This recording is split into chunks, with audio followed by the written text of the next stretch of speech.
Chapter 36. Circe's Wrath. Lucinda knew there was nothing she could do to save Maleficent. It was over. No spell would bring her back to life, and there was no body to resurrect. There was nothing left of the Dark Fairy. She looked at her sisters on the floor and decided not to wake them. She was too exhausted to deal with the inevitable theatrics bound to overtake the Dreamlands when her sisters learned that the Dark Fairy had lost her battle with Prince Philip. The only thing that gave Lucinda comfort was the knowledge that Maleficent was finally free of torment, that in her last moments she felt happy, because she had embraced who she really was. "No!" Circe screamed from one of the mirrors. Lucinda spun around frantically, searching for her daughter. "I'm right here!"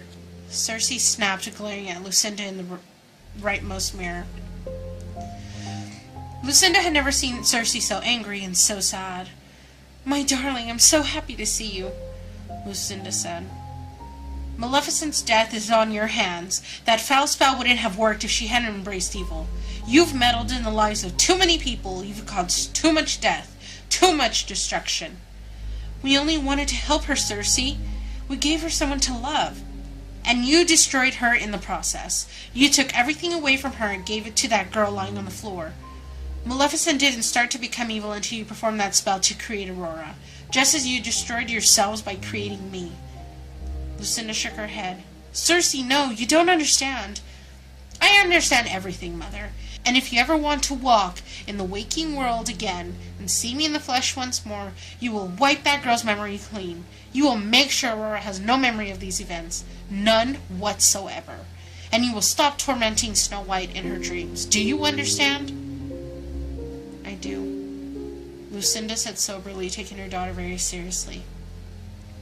"Now, do you think Aurora has inherited her mother's powers?" Circe asked. Lucinda thought about Maleficent's greatest attributes. Her power was one of them. "Well, my darling daughter, you inherited our powers. I have to assume Aurora inherited her mother's as well." "I see." Circe seemed to be thinking, wondering what to do. Lucinda sighed. "This isn't how the story was supposed to end. It's exactly how it was meant to end. It's the only way it could have ended from the moment you and your sisters came crashing into Maleficent's life. You destroy everything you touch. Your vile torrents of destruction ruin everything in your wake." Lucinda was speechless. She just stood there, letting her daughter's words flow over her like a deluge of grief. "Will we ever see you again?" Circe looked at her mother. "If you do what I've asked of you, I will consider it. If you don't, then no, you will never see me again." "I will do what you've asked. But you have to do the spell that binds Aurora's powers. I'm not strong enough, not from here. Do it soon. The prince is on his way to the castle. He's about to wake the sleeping princess with his kiss. Look in the book of fairy tales and see the mirror you're meant to use to complete the spell. You will find the mirror in my room." Circe wanted to ask her mother many questions. She wanted to know how her mother knew that part of the story would be in the book of fairy tales. She wanted to know if the dreaded three had spellbound the book. She wanted to know what happened to Ruby and Martha. But there wasn't time. She needed to bind the princess's powers. Circe would do this last thing for Maleficent. She would make sure Maleficent hadn't died in vain. Lucinda motioned for her to leave. "Go, daughter, now. I will take care of things here. You go and do your magic."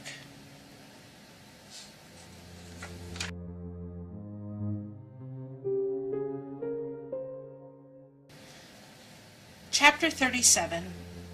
Twice Upon a Time. Circe stood in her mother's house. She was exhausted and numb, staring at the empty mirror that no longer held her mother's reflection.